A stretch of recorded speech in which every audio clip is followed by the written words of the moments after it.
Through tears that blur the ink, Emma Williams signs the divorce papers her husband shoves across the table at his family's Christmas party, her hand trembling over her pregnant belly, while the entire Morrison family erupts in laughter around her. Her mother-in-law, Catherine Morrison, raises a champagne glass in mock celebration as Emma's husband, James, stands beside his pregnant mistress, both of them smiling at the woman they're destroying. But none of them see the text message lighting up Emma's phone on the table. None of them recognize the name flashing on the screen.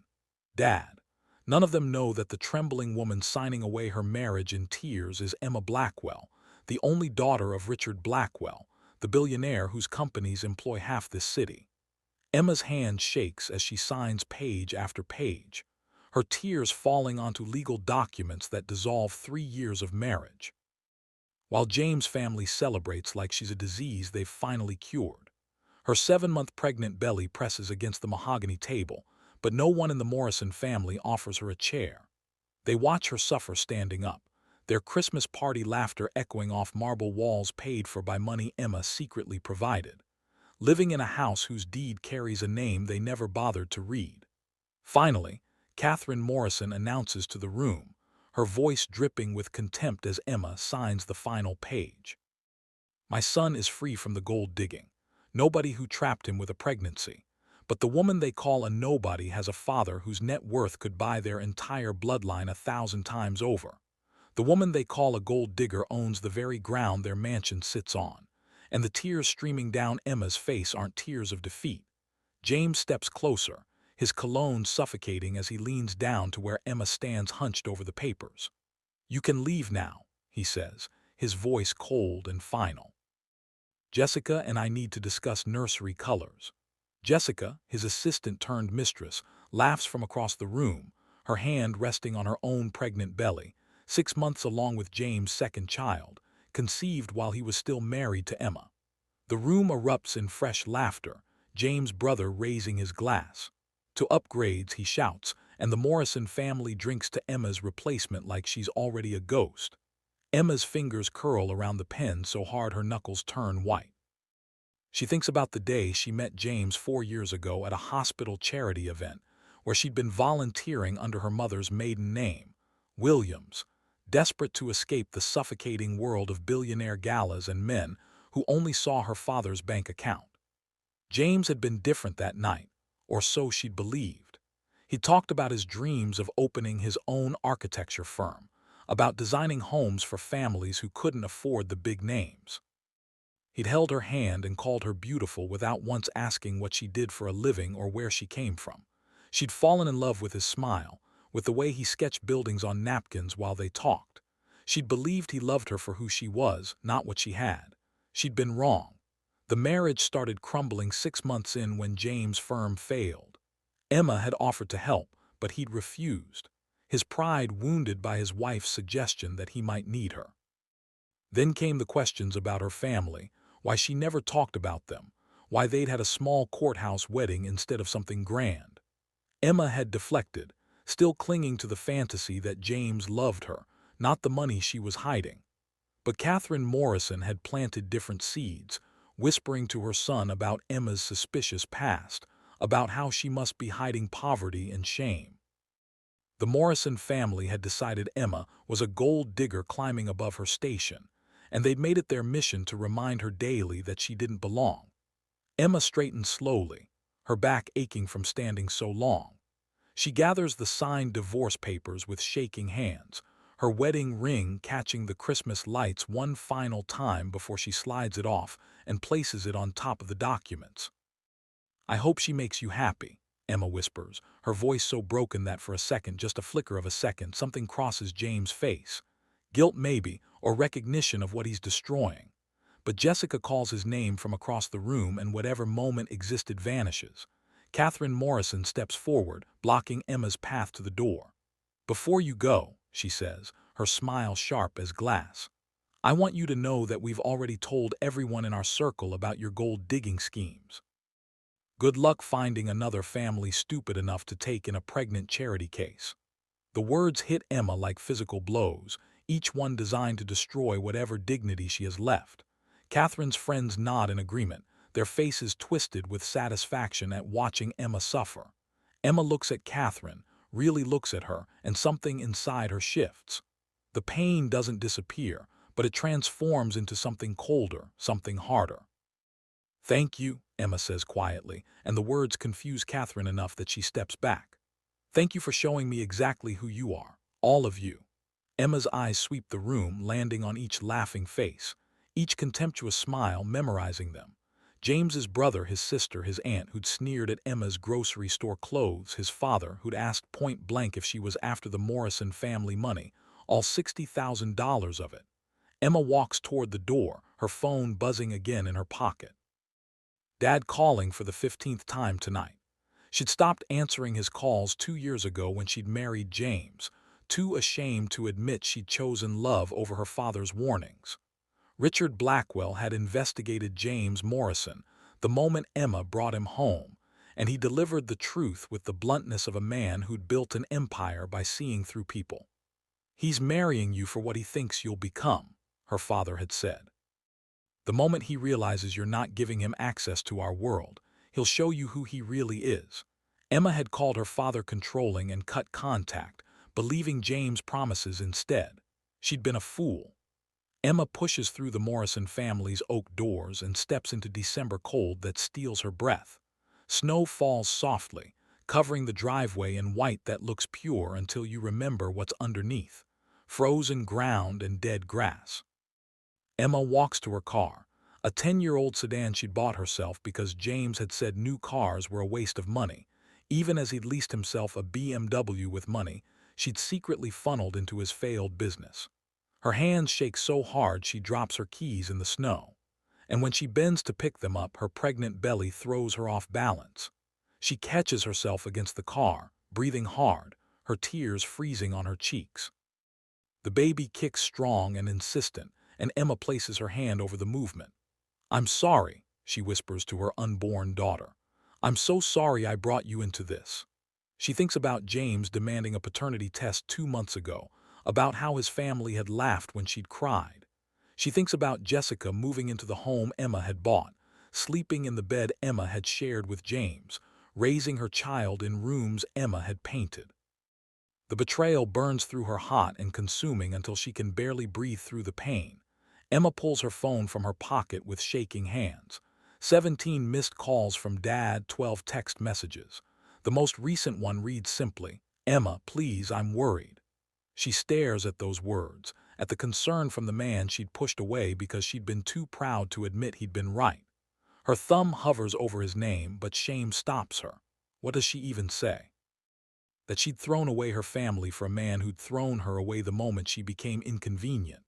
But her daughter kicks again, and Emma thinks about what happens if she doesn't call.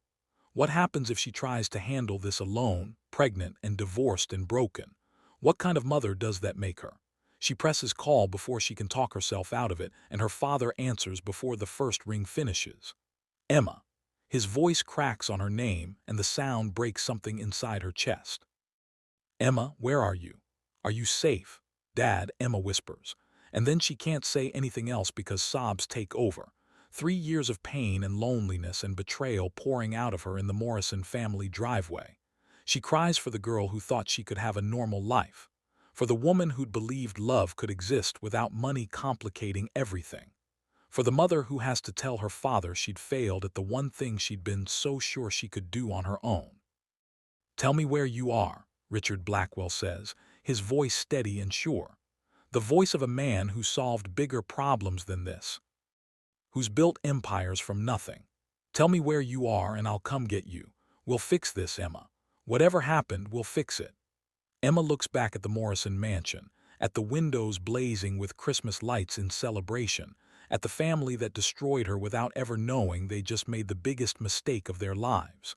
She thinks about Catherine's champagne toast, about James's cold dismissal, about Jessica's triumphant smile. She thinks about the signed divorce papers and the golden wedding ring she'd left behind, and the 3 years she'd spent loving people who'd been planning her exit the entire time. "I'm at the Morrison house," Emma says finally, her voice steadier now, the tears slowing.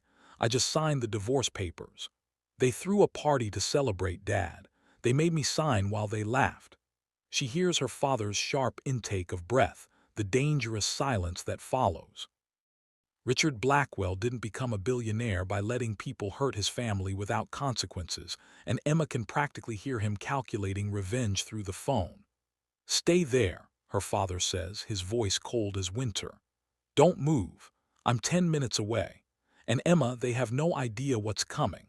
The line goes dead and Emma stands alone in the snow, her hand on her pregnant belly, her tears finally stopping. Inside the mansion, the Morrison family celebrates their victory, completely unaware that the woman they just destroyed has made one phone call that will end everything they have. But Emma doesn't feel victorious.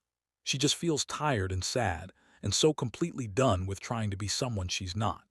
She leans against her car and waits for her father, watching snow cover the Morrison driveway like it's trying to hide what happened here, like it's trying to make everything clean and new.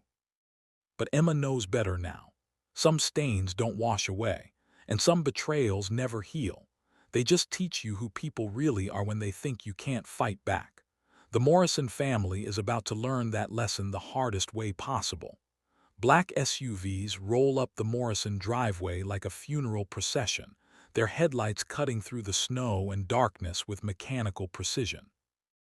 Emma watches from beside her car as three vehicles park in perfect formation, their engines idling in synchronization that speaks of professional security teams and careful planning. The rear door of the middle SUV opens and Richard Blackwell steps out into the December cold, wearing a coat that costs more than James Morrison's yearly salary, his silver hair catching the Christmas lights from the house like a crown. He walks straight to Emma, his eyes scanning her face with the intensity of a man cataloging every tear, every bruise to her dignity, every hurt he's about to repay tenfold. "Let me see you," he says softly, his hands gentle as he tilts her face toward the light. His jaw tightens when he sees her red eyes, the exhaustion carved into her features, the way she's holding her pregnant belly like she's trying to protect her daughter from a world that's already proven cruel. "I should have come sooner. I should have dragged you home 2 years ago instead of respecting your choice to cut me off." Emma shakes her head, fresh tears spilling over. "You were right about him, about all of it. I was so stupid, Dad.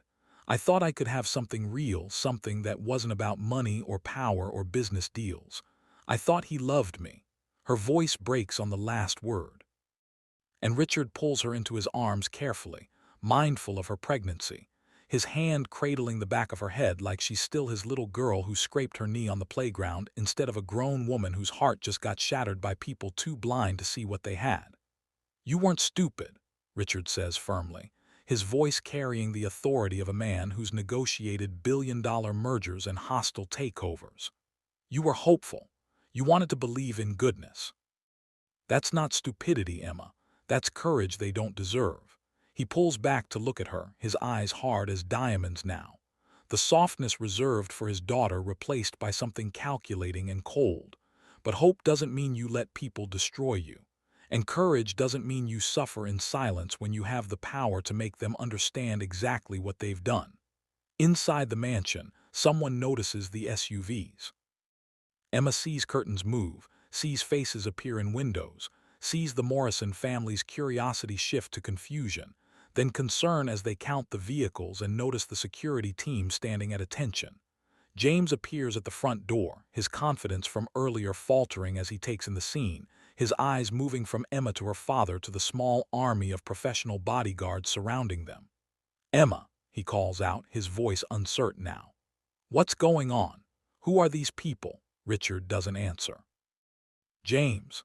Instead, he turns to the man emerging from the lead SUV, a sharp-featured attorney in his 50s, carrying a leather briefcase that probably contains enough legal firepower to level a small country. "Marcus," Richard says simply, and the attorney nods, understanding passing between them without additional words needed. 30 years of working together means they communicate in shorthand, in glances and gestures that speak volumes.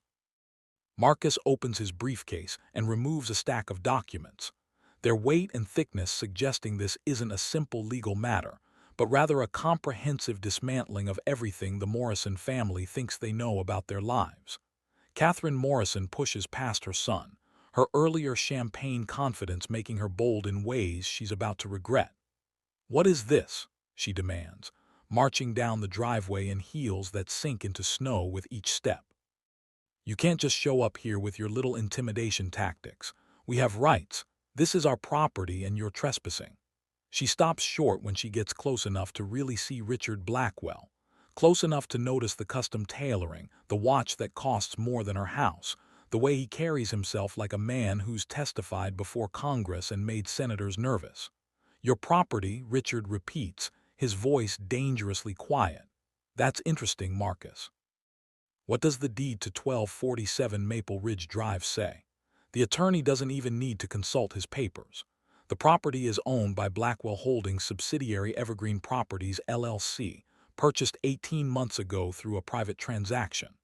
The current occupants are residing under a lease agreement that as of tonight has been terminated due to breach of contract clause 17, subsection 3, hostile treatment of family members. Catherine's face goes white. "That's impossible. We own this house. We've owned it for 15 years." But her voice wavers now, the confidence cracking like ice under pressure. James steps forward, his face confused and defensive. "What are you talking about? Emma doesn't have any family with money. She's nobody. She works as a substitute teacher, for God's sake. She drives a car from 2015. Richard's smile could freeze oceans. "My daughter worked as a substitute teacher because she wanted to help children, not because she needed the money. She drove a modest car because she was testing you, Mr. Morrison. She wanted to see if you'd love her without knowing she's Emma Blackwell, sole heir to Blackwell Industries, Blackwell Technologies, Blackwell Real Estate Holdings, and approximately 47 other companies that collectively employ 180,000 people and generate $34 billion in annual revenue." The words land like grenades, and Emma watches James' face transform from confusion to shock to dawning horror as he does the math, as he realizes what he's just thrown away. His brother appears in the doorway, still holding his champagne glass, but his hand has gone slack and the crystal is tilting, about to spill.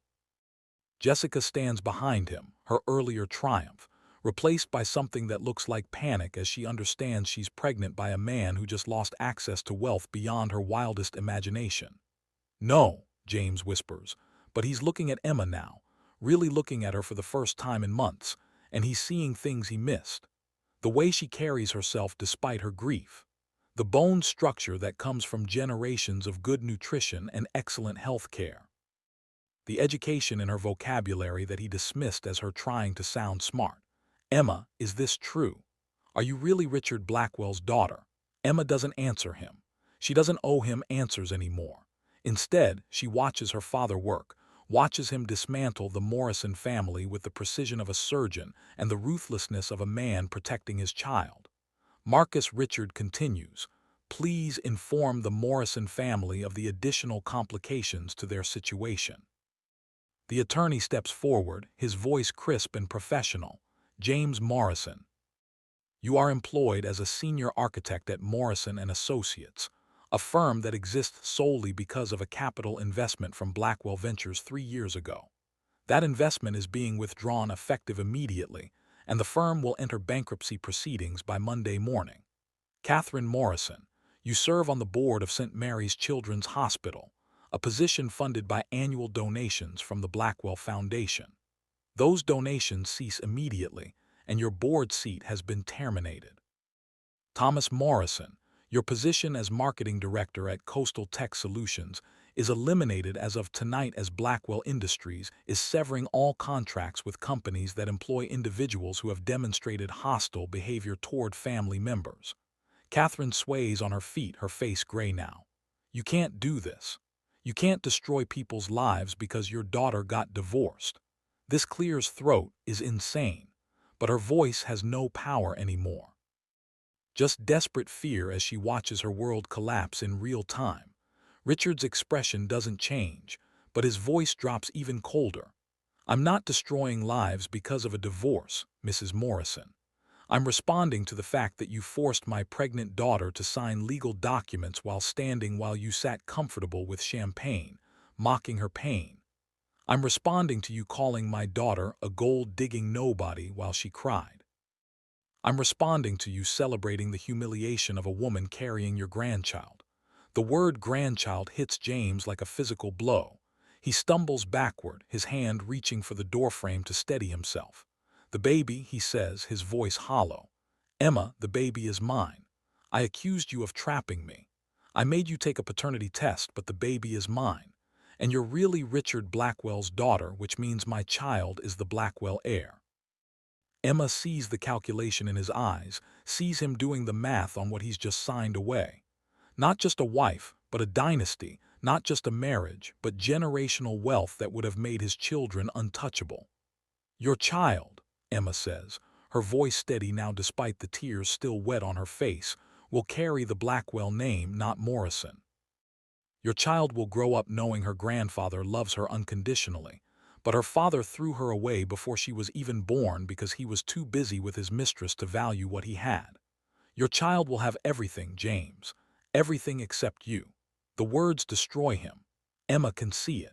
Can see James Morrison finally understanding what his pride and Catherine's poison and Jessica's manipulation have cost him. Jessica pushes forward then, her pregnancy evident as she moves. James, we have a baby coming too. You said you loved me. You said we'd build a life together. But her voice is panicked now because she's realizing that the man she thought was her ticket to a better life just became unemployed, homeless, and completely broke in the span of 5 minutes. James doesn't even look at her, his eyes locked on Emma with something that might be regret or might just be grief over losing access to billions. Richard turns to Emma, his voice gentle again, the ruthless businessman disappearing and the protective father returning.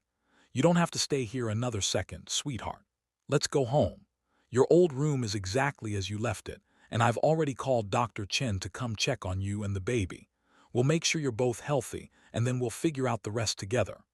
He wraps his arm around her shoulders, supporting her weight as exhaustion finally crashes over her like a wave. But before Emma lets her father lead her to the SUV, she turns back to the Morrison family one final time. Catherine stands frozen on her driveway, her Christmas party ruined and her future demolished. Thomas has dropped his champagne glass in the snow, the crystal shattered and the liquid seeping into white like blood. James' father has appeared in the doorway, his face pale as he processes that his family just destroyed themselves by mocking the wrong woman. And James himself stands at the center of it all, his hand pressed to his chest like he's checking if his heart is still beating. His eyes snorts full of everything he's lost and will never get back. I loved you, Emma says to James, her voice carrying across the snow in silence. I loved you so much that I gave up everything to be with you. My family, my name, my money, all of it. I wanted you to love me for me, not for what I could give you. But you never did you? You loved what you thought I could become, not who I was. You loved the idea of moving up in the world. And when you thought I was pulling you down, you threw me away like I was nothing. Her voice doesn't break this time, doesn't waver. She's done crying for James Morrison. Emma, wait. James starts forward, but Richard's security team moves in synchronization, blocking his path with bodies. Trained to protect the Blackwell family from all threats, including desperate ex-husbands. Emma, please, we can fix this. I made a mistake. I'm sorry. The baby. Think about the baby. She needs her father. But Emma is already walking toward the SUV. Her hand in her father's, her future opening up in front of her like a door she'd closed 3 years ago and can finally walk through again. The baby needs a father who values her mother, Emma says without turning around. The baby needs a father who wouldn't force a pregnant woman to sign divorce papers while standing. The baby needs a father willing to fight for his family instead of replacing them the moment things get difficult. You're not that father, James. You never were. She climbs into the SUV with her father's help. The leather seats soft and warm, so different from the cold driveway and colder family she's leaving behind. Richard slides in beside her, and Marcus closes the door with a solid thunk that sounds like finality, like the closing of a chapter Emma needed to end months ago. Through the tinted window, Emma watches the Morrison family stand in their driveway, their Christmas lights still blazing cheerfully like nothing has changed, like their entire world didn't just end. Catherine has her hand over her mouth, finally understanding what her cruelty caused. Thomas is arguing with his father, probably about money, about lawyers, about how to fix this. And James just stands there staring at the SUV like he's watching his future drive away, because he is. The convoy pulls away smoothly, leaving the Morrison mansion behind. Emma leans her head against her father's shoulder, feeling safe for the first time in 3 years. What happens to them now? She asks quietly, not because she wants revenge, but because she needs to understand what comes next, what her phone call triggered, what her father's love looks like when channeled through business and power. Richard's hand covers hers, his thumb brushing over her knuckles in the same comforting gesture he's used since she was small. They lose everything they didn't earn. He says simply, the house, the jobs, the social standing built on donations from our foundation. They lose the reputation they valued more than they valued you. And they wake up every morning for the rest of their lives knowing they threw away the Blackwell heir because they were too blind to see past their own prejudice. He pauses, then adds more softly. But that's not your burden to carry, Emma. Your job now is to heal, to prepare for your daughter, to remember that their blindness doesn't define your worth. Emma closes her eyes, feeling the exhaustion in every bone, feeling her daughter moving inside her, feeling the weight of the last 3 years lifting like fog in morning sun. The SUV glides through Connecticut streets toward the Blackwell estate, toward home, toward the life Emma walked away from and is finally ready to reclaim. Behind them, the Morrison family faces a Christmas morning that will arrive with eviction notices and termination letters and the complete destruction of everything they thought they had. But Emma doesn't look back anymore. She's done looking back. She's looking forward now toward her daughter's future, toward her own healing, toward the family that never stopped loving her, even when she pushed them away. The divorce papers are signed. The marriage is over. But Emma Blackwell is just beginning. And the people who tried to destroy her are about to spend the rest of their lives wishing they'd offered her a chair. 6 months pass like pages turning in a book Emma thought was finished, but is actually just beginning a new chapter. She stands in the nursery of the Blackwell estate, sunlight streaming through windows that overlook gardens her daughter will someday run through, her hand resting on the crib where 3-week-old Grace Blackwell sleeps peacefully. The room is painted soft yellow, filled with toys and books and every comfort money can provide. But more importantly, filled with love from a grandfather who spent the first hour of his granddaughter's life crying tears of joy while holding her tiny hand. Emma hears the sound she's been waiting for. Her father's footsteps in the hallway, steady and sure. Richard appears in the doorway, holding a folder, his face carefully neutral in the way that means he has news Emma needs to hear but won't like. The final reports, he says quietly, moving to stand beside her at the crib. Both of them watching Grace sleep with her small fists curled against her chest like she's already fighting the world. Emma doesn't ask him to summarize. She already knows most of it from Marcus' weekly updates, but hearing it all together hits differently. The Morrison family lost everything. The house was auctioned to pay debts they'd hidden for years behind borrowed wealth and maxed credit cards. Catherine's charity position disappeared along with her social standing when people realized the Blackwell Foundation had been her only claim to importance. Thomas moved back in with his parents until they couldn't afford their apartment either. All three of them now living in a 2-bedroom rental across town that costs more than they can manage. James' architecture firm collapsed spectacularly, taking his professional reputation with it. And now he works at a mall kiosk selling phone cases for minimum wage, while Jessica, who left him the moment his bank account hit zero, raises their son alone on government assistance. He's been calling, Richard says carefully, and Emma's hand tightens on the crib rail. Every day for 6 months he leaves messages. He sends letters. He's begging to meet Grace to apologize, to explain. Richard pauses, his voice heavy with the weight of a father who wants to protect his daughter from more pain, but knows some decisions aren't his to make. The legal team says we can block him completely. Parental rights can be terminated given his abandonment, his forcing you to sign divorce papers while pregnant, his documented cruelty. You'd never have to see him again, and Grace would never have to know he existed. Emma looks down at her sleeping daughter, at the tiny person who has her father's nose and Emma's eyes, who will grow up with every advantage, but also every complication of being a Blackwell. She thinks about James, standing in that driveway, watching everything he destroyed drive away. Thinks about the messages Marcus plays for her sometimes, where James' voice breaks with genuine regret. She thinks about what kind of mother she wants to be, what kind of woman Grace should see when she looks at her example. No, Emma says finally, her voice steady.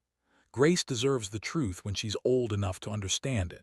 She deserves to know her father made terrible choices, but that I chose not to perpetuate pain. Block him for now while she's small and I'm still healing. But someday, when Grace asks about her father, I'll tell her the truth without poison. I'll tell her he was weak when he should have been strong, but that weakness doesn't mean she's not loved completely by the family who showed up. Emma touches Grace's sleeping face, marveling at skin so soft it seems impossible. She'll know her grandfather walked through fire for us. She'll know her mother survived heartbreak and came out stronger. And she'll know that revenge isn't healing. It's just another kind of pain. Richard's eyes shine with tears he doesn't hide. "You're a better person than I am," he says, pulling Emma into a gentle hug. "I'd burn everything James Morrison ever touched and feel no guilt." Emma laughs softly against her father's shoulder, the sound lighter than it's been in years. "You already did burn everything he touched. Dad, you just left him alive to learn from it." They stand together in the nursery. 3 generations of Blackwells in one room, the past healed and the future sleeping peacefully in yellow sunlight. Emma thinks about the woman who signed divorce papers while crying at a Christmas party, thinks about how completely broken she felt in that moment. That woman thought her life was ending. That woman thought she'd lost everything. But that woman didn't know yet that sometimes you have to lose everything false to find everything true. Sometimes you have to sign away the wrong future to make room for the right one. Grace stirs in her crib, her eyes opening slowly, and when she sees Emma, she smiles. That toothless baby smile that makes everything worth it. Every tear, every heartbreak, every moment of pain that led to this perfect morning. Emma lifts her daughter carefully, breathing in that new baby smell, feeling tiny fingers grip her own. "Hello, my love," Emma whispers. "Welcome to your beautiful life." Outside, snow begins to fall, covering the Blackwell estate in white, making everything clean and new. And somewhere across town, James Morrison probably watches the same snow and thinks about the family he destroyed, about the daughter growing up without him, about the moment he signed away the most valuable thing he'd ever have. But that's his story to carry now, his lesson to learn. Emma's story is different. Emma's story is about a woman who survived betrayal, reclaimed her power, and chose to build something beautiful from the ashes of what tried to destroy her. That's the story Grace will inherit. Not one of revenge, but one of resilience, not one of bitterness, but one of strength. And when Grace is old enough to understand, Emma will tell her that sometimes the people who try to break you accidentally set you free instead. And that freedom, that fierce and hard-won freedom, is worth everything it costs. Where are you watching this from? Drop your country or city in the comments below. And if this story touched your heart, hit that subscribe button and turn on notifications so you never miss stories of strength, redemption, and the kind of justice that reminds us that dignity can never be taken, only given away. More powerful stories coming.